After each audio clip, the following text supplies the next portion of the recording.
You guys are thinking too much. Now, everybody, let's go play hide and seek in a house where death is all around us.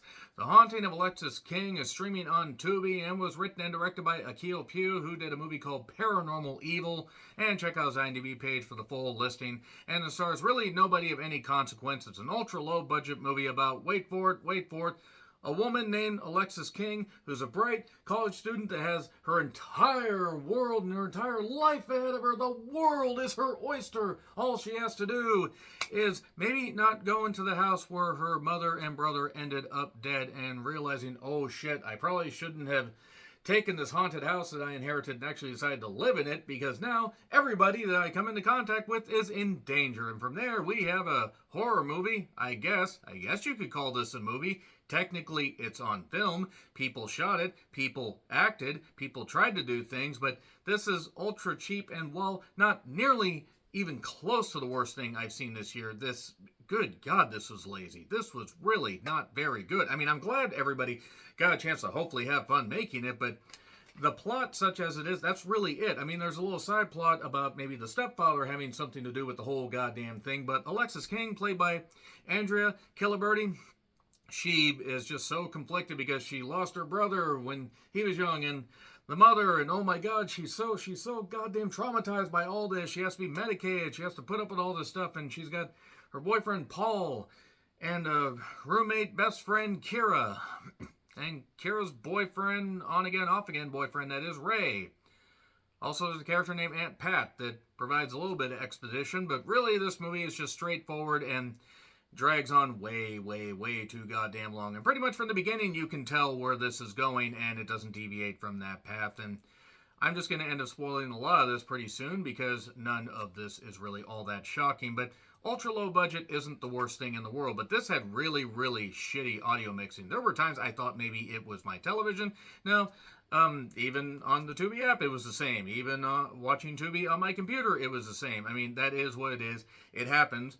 Hopefully everybody can go on and do bigger and better projects. I don't hate anybody that was in this, but this had terrible acting, It wasn't good. It was not good at all. The bare bones of a good idea were here, and basically those bones were just ground to make the bread that was poisoned, that this bread was served to the people that were watching it. Did that make any sense? No, probably not, but yeah, this was really silly and goofy and stupid, and nevertheless, yeah, Alexis King, and it had haunting in it, so at least it lived up to the title. I'll give it credit for that, but it had such an obvious conclusion that's only not obvious if you've never stepped foot outside your house. Otherwise, you could have seen this coming a mile away, and it's not scary, it's not traumatizing, it's silly, it's laughable, and there you go. So yeah, the characters also go from being super nice to each other to assholes within the same scene, often within the same sentence. There's implications of people liking another person, but then they go to being assholes with it's unbelievable. I mean, these people go on the goddamn emotional pendulum like this. The goddamn pendulum's gonna break off and then go fly into the windshield of a car over there. Jesus.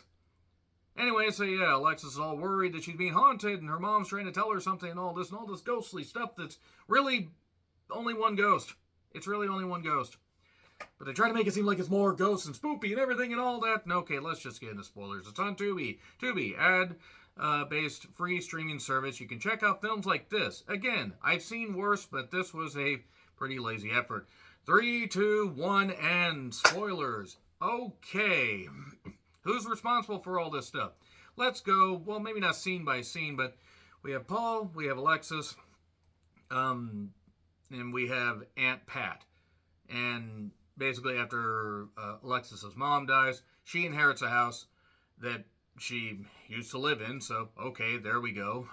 There's stuff that's, not quite right with the house, such as the blood of her mom at the bottom of the stairwell that apparently won't come out even if you try scrubbing it out. And she moves in with Paul. Paul helps her, get some stuff in there. And then Kira eventually arrives. And also, oh yeah, there's cheating going on between Kira and Paul, and also Ray and Alexis. Why? Because everybody cheats and everybody is a goddamn asshole. The stepfather was also visited while he's in an institution, and he tried to choke Alexis out. Now, you might think that the stepfather is actually responsible for this stuff. No, it's Alexis. Alexis was evil. Alexis drowned her brother in a bathtub, killed her friend, killed her mother because she's pure evil. And then the aunt is reading this picture at the end after everybody's died, including the stepfather, all this stuff.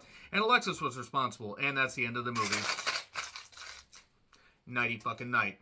Also, there's this really long smoke break scene with the Ray character and everything. And, you know, that might have been good if any of the characters are interesting, but that only helps if you have characters. This movie didn't. This movie just had people on camera that attempted to act, attempted to do things, and I wish them well in their future projects, but this wasn't good at all. F. It gets an F. Let me know your thoughts in the comments. Like, share, subscribe, Twitter handle in the description. I'm John Ritlin. I'll see you soon.